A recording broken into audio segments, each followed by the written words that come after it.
Stay tuned after the episode to hear our latest edition of And Then What. Lauren, I hope the jet lag has worn off. You just got back from your first international trip with a 6-month in tow. How old is Max?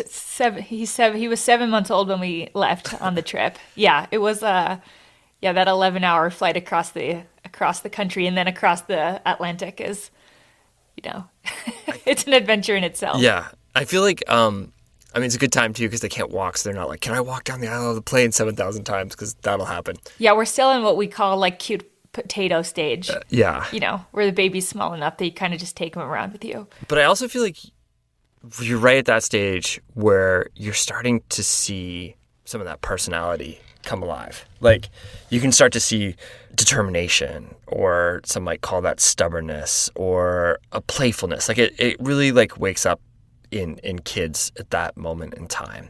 And I'm curious, like, what do you think? Do you have like like I've just been thinking about this, like, do you have traits that you feel like were just part of you and they've always been a part of you and they're just inherent versus things you've grown into? Oh, totally. Yeah, it's pretty funny whether you're talking about, I watch my son now at just 8 months old, that stubbornness, he needs to feed himself. He's not very good at it, so it's quite frustrating. But that like desire to be like, no, I will put the spoon in my own mouth. And I think when I look back at myself, I also, see a lot of stubbornness and determination that I'm sure my parents would tell you that I've always had. And then I think too, some of this kind of creative energy, for lack of a better word, like I've always been really interested in crafts and writing. I wanted to be a writer when I was in elementary school. So many of my interests in reading and making things and making crafts are things that I feel like I've always had. Do you think, so you have these two traits, right? And they sort of are defining of you. Do you think that in a way they've, one, led you to where you are at in life right now? And then two, I'm curious, like, because I feel like they can lead it. Like I have the same things. Like I have similar sort of realities of like, this is kind of who I am. And I know that this pushes me in one direction. But there still is always this moment where sometimes it like takes bravery or courage to then go step into that role of the person that these traits are pushing you towards. Yeah, it's interesting to think of it that way. Sometimes I wonder how much of the decisions in my life were really decisions, if that makes sense. Like without getting too woo-woo and out there, sometimes I really wonder. It feels like there's no alternate path for me, if that makes sense. Like every time I've tried out things that felt more forced, something happens that kind of directs me back to this path that I've always been really interested in living. And I don't know if everyone feels this way, but I've definitely always felt like someone who, like I've been myself since I was like a really small child. And I feel like I've, seen it's come up in different ways, but I definitely see those characteristics present in almost everything I've ever been passionate about. Yeah. And today we have a story that touches on that of those key personality traits, those key pillars leading a person to a moment where they have the ability to stand up for their community. Who are we talking with today? Today we're talking to SJ Joslin. They're a former Yosemite National Park ranger and conservation biologist, and last year they found themselves in this really interesting situation where they knew that they had the unique skills and unique personality to make something really special happen and try to make a positive impact for their community. I think probably in every single life, there's a moment where a door opens and you realize you're the person that's going to walk through that door. And it's this awesome blessing, and it's also this deep responsibility. I'm Fitzco Hall. I'm Lauren Delaney Miller. You're listening to the Dirtbag Diaries.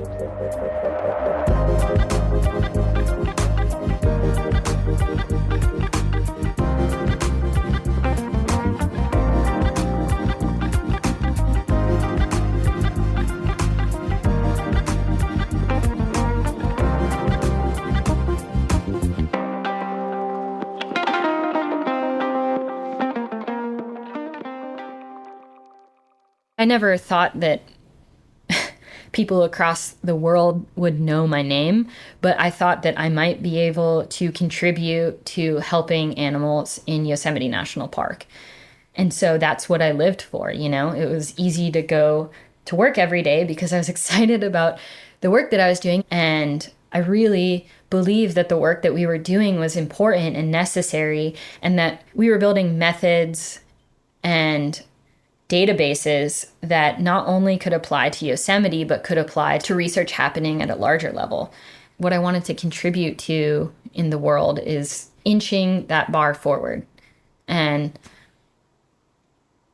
now I don't get to. And I feel lost. This is Shannon Joslin. They go by SJ, use they, them pronouns, and we first met back in 2023 when we worked on a magazine story together about their work running the Big Wall Bats program in Yosemite National Park. Essentially, SJ managed a team of climbing scientists who were compiling research on bats that had long evaded researchers who couldn't access the cliffs where bats made their homes. More on this later. SJ had been in that dream job for 4 years when they landed in the news again last year. But this time, the coverage wasn't so positive. In August, I was fired. So we're getting ready to file a lawsuit with the federal government. If SJ's story were a movie, this would be the part where they would look at the camera and say, "You might be wondering how I got here." So, back to the beginning we go. I grew up in Folsom, California, which is a little suburb just east of Sacramento. And it's a pretty conservative town. If you want to tell someone that they're dumb, you call them gay kind of thing. SJ was a boisterous kid, but when they look back at their youth now, they can see how their tendency to joke around was really masking something hidden underneath. I did a lot of drugs and was just dismissive of myself because I didn't want to take a look at myself, you know? I was addicted to cocaine when I was 16, you know, and I wasn't doing well in school. By her junior year, SJ made the decision to get clean. I see all of my friends going to juvie or overdosing. I don't want that life for myself. So if I'm going to do something with my life, I want to be a vet. And I started volunteering in an equine vet hospital and really turned my life around. By the time SJ was preparing their college applications, their motivation far exceeded their GPA. Applied to UC Davis, got rejected. I wrote them a letter that explained kind of my life story. And then they were like, all right, yeah, we'll give you a shot. At UC Davis, SJ soon discovered 2 very important things about themselves. Number 1, I kind of fell into the right group of people. It was just diverse and people were awesome and really supportive. And then I was like, oh, I'm gay. That makes so much sense. And number 2, I realized that being a vet was really a people profession, and I was not a people person. I was more of an animal person. And I took this course called Genetics in Film, and it was oh, you can contribute to animals and love animals without having to deal with the humans that are negligent. I got into genetics because I wanted to study disease in animals. And then I was so obsessed that I was taking on kind of master's projects a couple years in as an undergrad. SJ's professors saw their potential in the field. SJ was smart, excited, and motivated. SJ could envision their future, making scientific breakthroughs, helping heal sick animals. And then I started climbing. From that moment on, SJ felt a constant push and pull. Would they spend the weekend in the lab, or would they take off and go climbing? And then I met a girl. And all bets were off. I wanted to go and live in a van and just travel around going climbing.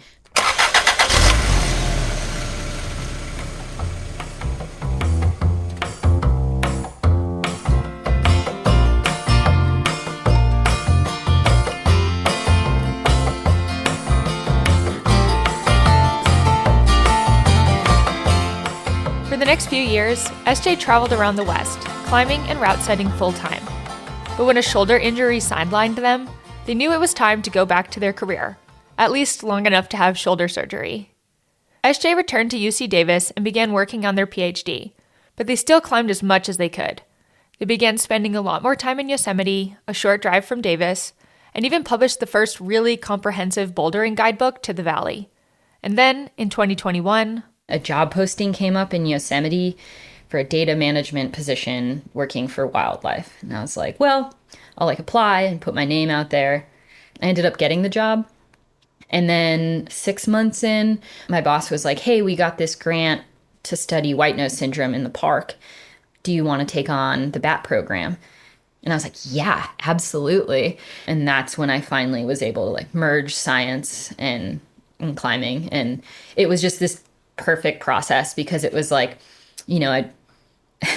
I really love diverse organisms. Bats are incredibly diverse. And then I really love this park and I get to go and study where bats are all over the park. And then I get to, contribute to science and go and be on walls. At that point, I had a really intricate knowledge of all of the pebbles that lined the floor of the valley, but I didn't have as good of knowledge of the cliffs. It was perfect. The Big Wall Bat program was back and under SJ's leadership now, and they were fired up. And the whole point of the Big Wall Bat program is to understand just fundamental ecology of bats in the park. We have 17 different species. Most of them roost in cliffs. There's only a couple that don't. And we just knew nothing about the cliff character or the roost characteristics. So the places that they would inhabit in the summers, in the fall, in the winter, didn't know anything about it. So we were just okay, we're going to take these observations that people have submit. We're going to go and look at these roosts at different times of the year. So we essentially have been really lucky because a lot of the biologists here are also climbers, but then the biologists have a really good relation with the public climbers that come to the park. And so it's been this really great kind of community building activity to go out, educate people on bats, get them to think of them like sky puppies and be like, oh, I'm on this treasure hunt. So now let's flash forward to the spring of 2025. SJ is still working in the park, running the bat program, writing another guidebook, climbing as much as they can. Yosemite is their home, and they have no plans to leave. But things around them are changing. Donald Trump has started his second term in the White House, and pressure is building in SJ's heart. The administration was in the midst of laying off thousands of federal workers, making widespread cuts to research funding, and implementing an anti-LGBTQ and especially anti-trans agenda. I just was feeling really heavy for the LGBT community. When I came out 15 years ago, being queer wasn't really a thing. There weren't really they-thems. What is non-binary? People don't understand that. What is existing between male and female? And you have to convince people that you're real. And that's really hard. In the years since SJ came out as gay in college, their identity has continued to evolve. A few years ago, they began embracing a non-binary and trans identity. And in their Yosemite community, they felt loved and accepted. But with this administration, things were different. The fact that there were all of these bills coming out, just attacking people that are good people because the administration wants to use this divisive rhetoric. A country is just a community of people that need to work together in order to make their country thrive. And this divisive rhetoric just absolutely eats away at any connections that we've had with one another. SJ wanted to create something that would be a symbol of connection and acceptance. And then one day, driving into the park, SJ stopped to look up at El Capitan. El Capitan has always been a canvas for free speech. And it's been a way for people, and I'm not pun intended, I guess, but it's been a way for people to send out a bat signal to the rest of the country.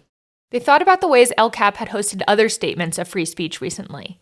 An upside-down American flag, a flag protesting the war in Gaza. For years, climbers had been hanging all sorts of flags off the side of walls in Yosemite, from ones with pirate symbols to ones with funny slogans. SJ started to wonder, if they could hang any sort of signal on the side of El Cap, what would it be? What did they really want to say? I didn't want to have a political flag. I wanted a message that was of inclusion, of celebration. To SJ, the transgender pride flag was exactly that. Not a political statement, not even a protest, but a message of acceptance and an expression of their own identity. No words, just 5 stripes: blue, pink, white, pink, blue. Once SJ could envision it, they knew exactly where the flag should go. There's this huge symbol of a heart in the middle of this iconic granite monolith. So I'm gonna do this flag, gonna put it at the base of the heart, and it's gonna be this beautiful symbol that people can have. For climbers and non-climbers alike, the heart on the west side of El Cap is a defining feature. For SJ, that heart served as a reminder of how welcoming the outdoors had been for them in their own journey to learn to love themselves. They hoped they might be able to provide a glimpse of that to other people too. If that flag saves one trans kid, then we've done something great. And that's more than I would ever hope for in my life to do, is if someone sees it and they know that there are more people out there that are like them, that are saying, we have a community, we accept people, we need to come together even when people are trying to get us down, and we need to celebrate ourselves. Not every scientist is going to be someone who makes a splash. You're, in all likelihood, you're not going to save that endangered species, just you. But this is something that could actually have an effect on people, and that motivates me. It's just to create a sense of safety for someone. Hanging a flag on the side of El Cap wasn't going to be easy, but SJ knew that their years of climbing in Yosemite had given them a unique skill set.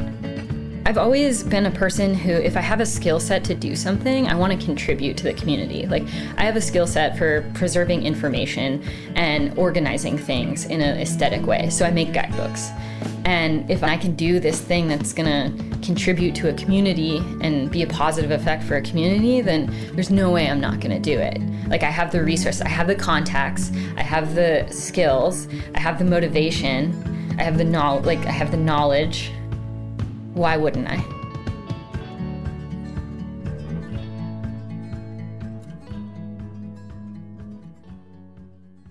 SJ was committed, but the planning took months. Where, they wondered, do you even get a flag big enough to be seen on the side of El Cap? Working with the flag maker, we had a completely customized flag because we needed a carabiner every so often to make sure the flag wasn't just going to sag in the middle. And if you're wondering how much a 35-foot by 66-foot flag weighs, 58 pounds, which is just over how much Patty's makeup weighed. That's Patagonia, legendary drag artist and climate activist who SJ says was immediately on board to help. Patty took charge of acquiring the flag, but SJ would need to figure out how to get it up on the side of El Cap, 1,000 feet off the ground. There's not exactly a book for how to rig this sort of thing. As with many great ideas, SJ had a light bulb moment in the shower. They could rig a rope horizontally across the heart and then pull the flag across, just like a shower curtain. They spent weeks figuring out how much rope they would need, where they could rig it, and who would be involved to document it all.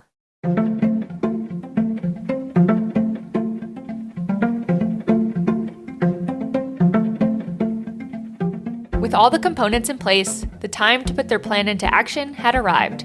On May 19th, 2025, SJ, Patty, and their 2 rigging helpers started climbing up El Cap to rig the lines they'd use to unveil the flag.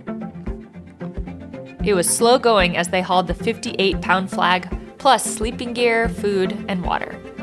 After a night spent rigging in giddy excitement, the crew went to sleep. The morning dawned sunny and clear, just a whisper of wind. We woke up in the morning pretty early, sunrise, and then just set to work. We rigged a static line from Long Ledge over to the cracks below Mammoth and just tried to get a line that was as flat as possible. And we had 2 people go up on either side of the flag and then took the flag up one side and had tagline to the other side. And I think 9 a.m. we were on our little walkie-talkies and we told Patty to give us the go-ahead when she was ready to unveil, and she was like, go ahead. And then I was over on Long Ledge and I was the one who got to unveil the shower curtain. The flag unfurled slowly as SJ reeled in the tagline. It was just this sense of wonder because you have this massive 66 by 35 foot flag above you, just like ever so gently, like flowing in the like slight breeze. And it's just beautiful, you know? And then the light from the sun started to hit the flag, but it hadn't hit the wall yet. So it was like glowing. And you just look up and you see this wonderful flag just like glowing above you. And it's this sense of awe looking at this symbol of love and acceptance. And you're with people who really embody exactly what the flag is doing, right? It was one of those things where you're like, I don't think this is going to happen until it happens, because there are so many things that could go wrong. You know, so many dumb things happen on big walls where you're like, oh, I didn't see this coming. Or just like, you know, ropes get clusterfucked and you're just like, oh God, you know, something that was supposed to take, you know, just a short amount of time is now taking hours. And the flag was the complete opposite. So it just like perfectly unveiled. It was up for 2 hours and then we took it down and that was that. Except that wasn't that. Word started to spread like wildfire, first around the valley and then all over the country. We got down, we celebrated on the ground. Everyone was crying and just like, we all felt like we did this thing that mattered, you know, like calling your Congress people matters, but sometimes it just feels like yelling into a void. And for some reason, this just felt so significant, even though we didn't know how many people it would see it or would be affected by it. It just felt like we did something for ourselves, you know, like we celebrated for ourselves. And then Patty released a press release, and then all of these news organizations picked it up, and it just like went gangbusters. And at first, the first couple of days, all of the people who were commenting on it were just so excited about it. Like, so it was really well received. And then there was a right-wing activist who tweeted about it. And that's when we started getting hate messages.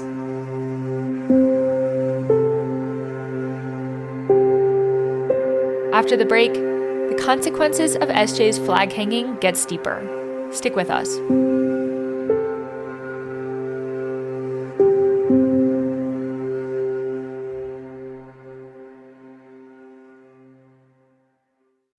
If I've said I'm going to meet a friend at a trailhead at 6 a.m., I'm going to do it. I show up and never sleep in. It's the truth. It's because I'm accountable, right? Businesses that are trying to do good, they need that too. They need that form of accountability. Since 2023, Oboz Footwear has been a certified B Corp. That means Oboz is among 9,000 brands worldwide and one of the few footwear brands in the U.S. that hold themselves accountable to standards of social and environmental performance, transparency, and accountability. Oboz cares about their impact on the planet and invests in a number of initiatives that aim to restore the natural environment. Since 2007, they've helped plant over 7 million trees. You might even be able to see some of those trees in Oregon where Douglas fir trees are planted to restore areas affected by wildfire. That's rad. Thanks to Oboz for supporting this show, but more importantly, thanks for leading in a global movement to do business differently. To find your next pair of footwear, check out obozfootwear.com/lovehiking. Oboz Footwear. Love hiking. So, after months of training, I did my race, and it went really well. Actually, came in second, which is kind of awesome for me. It was a good day. And I can happily report that my darn tough socks stuck with me through it all. I was super impressed by the durability, and mostly I just didn't notice them, which is a good thing. There was no slipping, there were no blisters, there was no fuss. They just worked, which is exactly what I need. And Darn Tough should know how to make an awesome sock. They've been making socks for 40 years in Vermont. They pride themselves on using merino wool sourced from America and around the world, and they back it up with an unconditional guarantee for life. If these aren't the longest-lasting socks you've ever owned, return them for another pair. With a variety of styles and different cushioning patterns to fit your preference, you can find the sock that works for you. Darn Tough is offering free shipping on any order for Diaries listeners, which is rad. Use the code DIRTBAG at checkout. We'll put a link in the show notes, or visit darntough.com to find your new favorite pair of socks. Your feet deserve it. Thank you, Darn Tough, for supporting the show.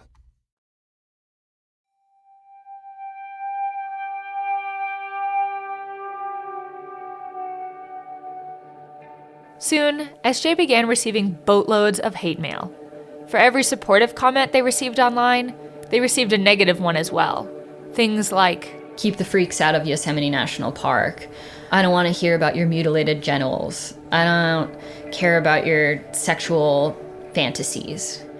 SJ knew that not everyone was thrilled about the flag, but as far as they knew, they hadn't broken any rules. It wasn't until the next day that the park superintendent published a rule banning all flags larger than 3 feet by 5 feet in wilderness areas, including El Cap. And while the rule update purported to be dated May 20th, the day of SJ's flag hanging, it wasn't actually signed or published until the 21st. If there would have been a rule against hanging large flags on El Cap, I wouldn't have done it. Because, as an NPS employee and as a member of the Yosemite community, as someone who, really values the park and the natural and cultural resources in the park, I abide by the rules that are written. They weren't immediately sure what this new rule would mean for them until 2 days after the flag was hung, I found out that there was going to be a investigation into the flag. And then sometime later, I found out that it was a criminal investigation. Before I was fired, I never associated my Instagram with me being a ranger. There was nothing on there that said I was a ranger for the park or a wildlife biologist for the park. I didn't plan or do anything with government resources with the flag. Never talked about it at work. It was just this thing that I totally did in my personal life. And other NPS employees had hung flags before, and there were no ramifications. During June and July, SJ was called in for a number of interviews with the Park Service. But then weeks went by without a word. The media attention died down, the hate mail slowed. Everyone, it seemed, had moved on. And then in August, I was fired. The nuances of the federal hiring system are confusing. But because of the way SJ was hired, even though they'd been in the same position for 4 years, they were still technically considered a probationary employee. So they could let me go really easily. Whereas if I was not considered a probationary employee, they would have to propose that I'm fired, and then they would have to make a claim to a board that says, SJ Joslin did this, quote unquote, crime, and we are proposing this disciplinary action, and we feel like this disciplinary action meets the severity of the crime. So the worst thing that can happen to you is that you get fired, right? So that means that the quote unquote crime that I commit has to be the worst crime that you could do so that you're proposed to be fired. They knew that not everyone was on board with what they had done, but that's how America works, right? They had talked to other Park Service employees about their rights, particularly when it came to free expression and off-duty hours. They were free to express their feelings, whether or not others agreed with their statement, or so they thought. In the termination letter given to SJ in August, then Acting Deputy Park Superintendent Danica Globokar wrote that SJ had, quote, failed to demonstrate acceptable conduct.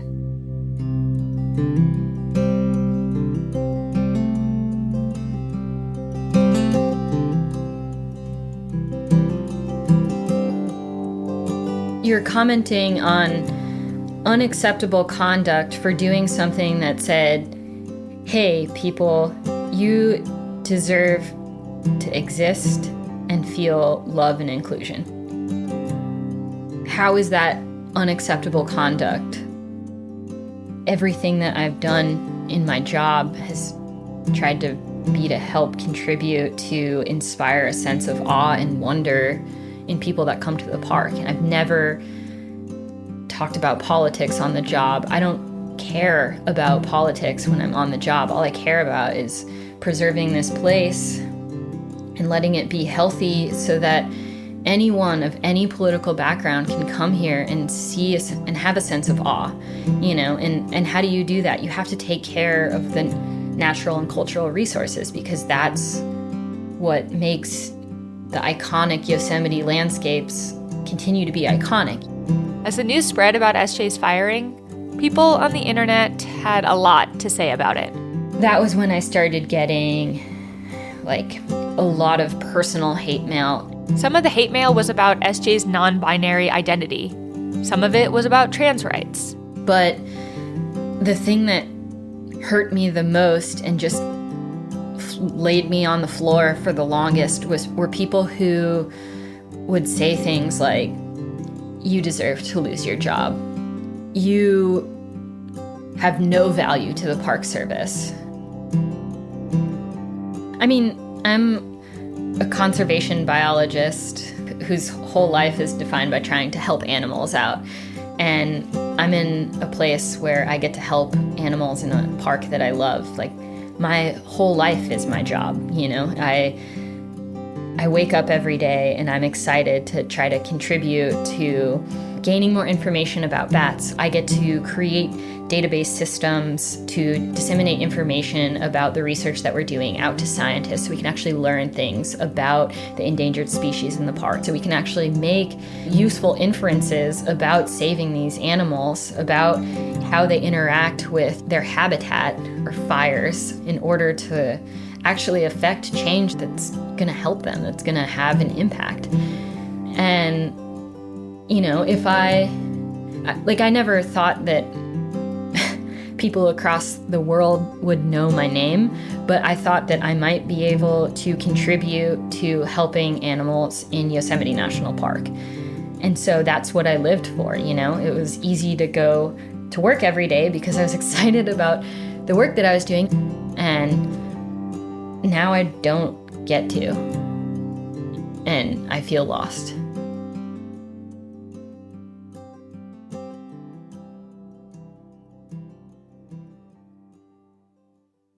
This administration has been the most hostile to First Amendment rights of any administration in modern history. And it's also been the most hostile to federal workers of any administration in modern history. It has systemically punished federal workers, tried to deny them protections, fired them from their jobs, retaliated against them for their speech. It has been really an onslaught of retaliation, punishment, silencing, and suppression of dissenting voices, including but not limited to the federal workforce. And so we've seen a number of specific instances where, in response to private speech by government employees questioning government policies, the administration has responded by taking adverse actions against those employees. While reporting on SJ's story, I realized I had a lot of questions about their and our free speech rights. My own journalism education had taught me that there's a lot we tend to get wrong about the First Amendment. So I reached out to someone who I thought could help. My name is Scott Michelman. I'm the legal director of the ACLU of the District of Columbia. Scott has been a civil rights litigator for 20 years, and he teaches a class on civil rights at Harvard Law School. Because he's based in DC, he works a lot with government employees, so I asked him to explain what we should understand about how the First Amendment applies in the workplace. So the Supreme Court has established that government workers don't lose their rights by virtue of being government workers. That said, they don't have quite the same rights as they would have just to speak in the public square as an ordinary person. And so there are a few things that are really helpful to distinguish in thinking about the rights of government workers. One is whether the worker was speaking as an employee, as part of their job, or as a private person. And the more they're speaking as part of their job, whether it's using government resources, using their official title, on government time, or as part of their job duties, the fewer rights they have. And even, they can be told to, parrot the company line about a particular policy issue, or otherwise say things that they don't believe or don't like if it's part of their job, because the thinking goes, if the government can't tell its employees what to do at their job, we're not going to have a very workable government. That said, when folks are speaking in their personal capacities outside of work time, outside of their normal job duties, they can be punished for their speech only if the government can meet a certain test that focuses on the nature of the speech. Was it a matter of public concern? And then whether the speech was disruptive to the government workforce. All of this legal stuff can get pretty murky pretty quickly. So I asked Scott for a couple of examples. Let's say a firefighter went totally on their own time and expressed hatred toward a particular racial group. That would be really disruptive. And they probably wouldn't have the right to do that, because that would call into question whether they would, respond as quickly should the fire be at the house of somebody that they dislike for odious reasons.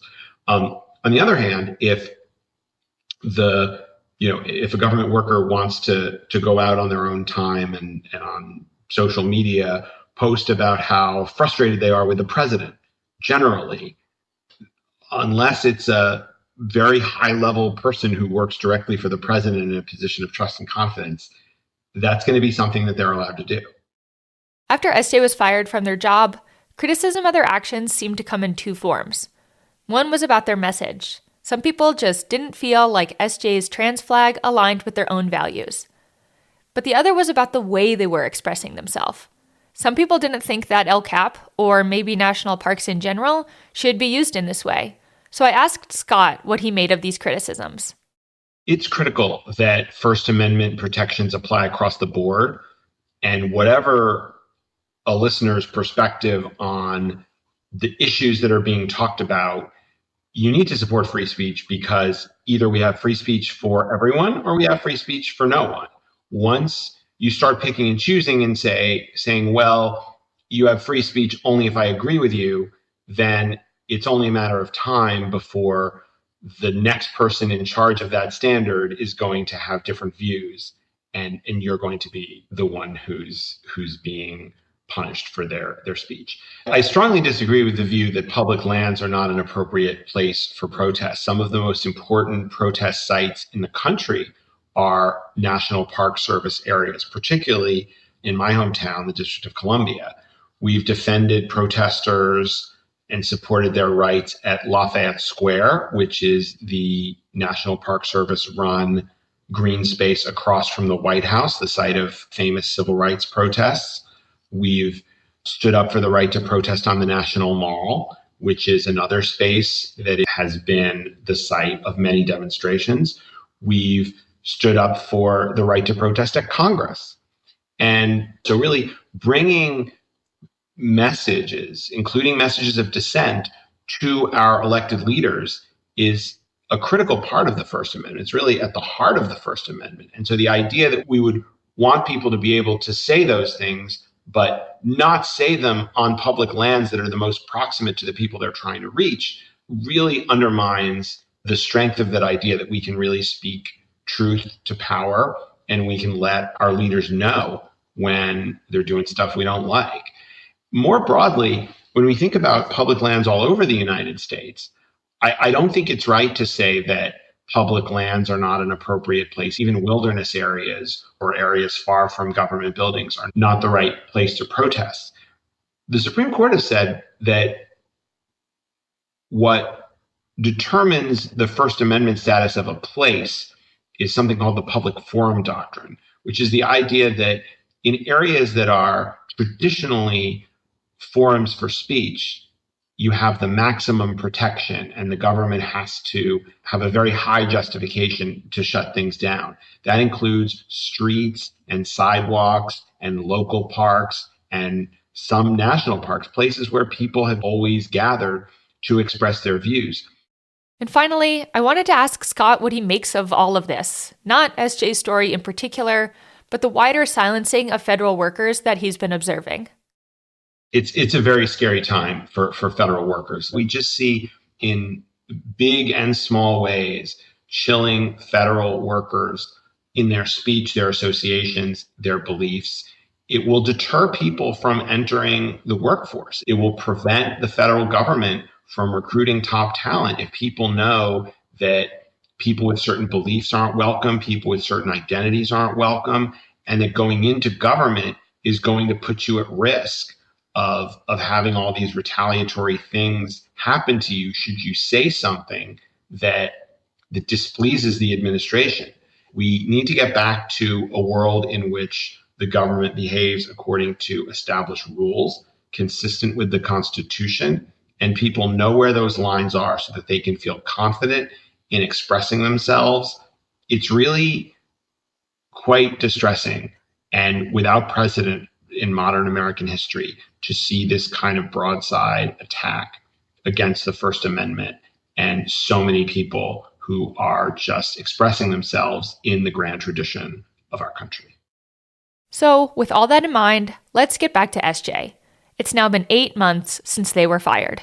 I guess what I can say is that me being fired led to an incredible fracture in the Yosemite community. It led to people feeling unsafe in their positions and not knowing what was punishable and what is not. We had a group therapy session together, and one of my old colleagues said that it just felt like there was a hole in our ship, that our team was a ship, and then now there's just this hole in it, and it just feels like they're leaking water. It just feels like they're sinking. My supervisor, we had a great relationship, and she really loved the work that I did, and she could do nothing to save me. And so all of these other supervisors are then like, well, I can do nothing to save the people who work under me. So where does that leave me? I can do nothing, And so it left the community just dazed. SJ hasn't given up. On February 23rd, they filed a lawsuit against the federal government. And that felt scary. Not necessarily for me. Honestly, I feel like if it were just something that would personally affect myself, I don't think that I would pursue this as aggressively as I have.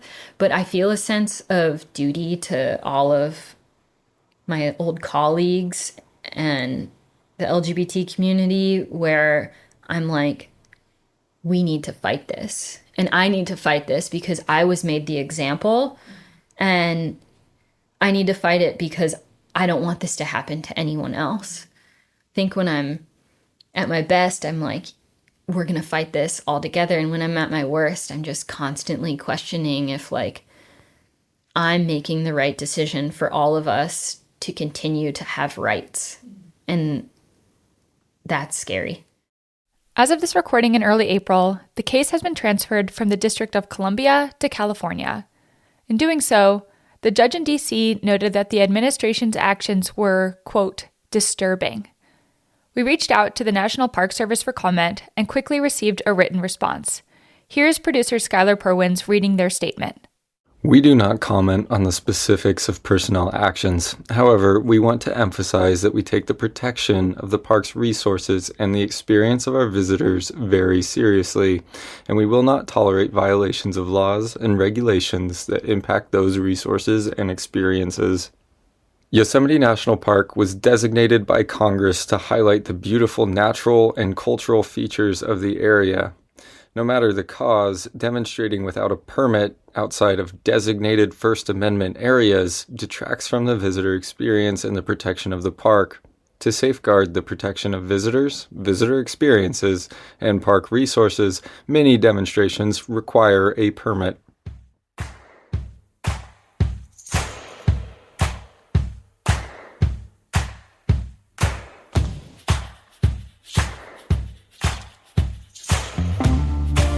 This was a story of my freedom of speech being limited and censored by the federal government.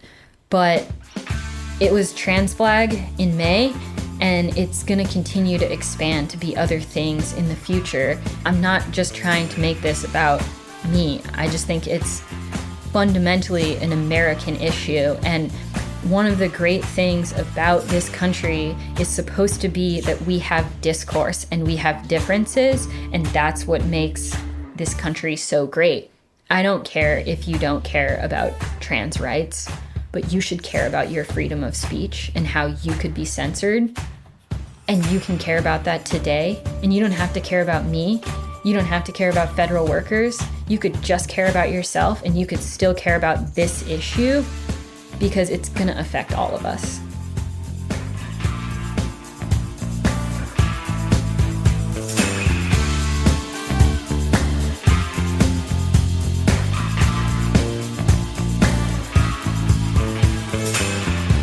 Thank you, SJ, for sharing your story, and Scott for your help understanding it all.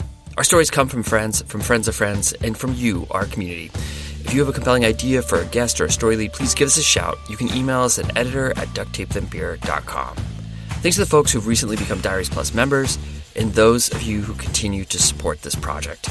It is the difference between us being here and not. And that's incredible. That's incredible to have something that comes from the community. We're so grateful. Music today from Freelance Economy, Dear Nora, Joya, Jean-Marc Guy, David Swenson, Jason Tyler Burton, and Holly Hiles.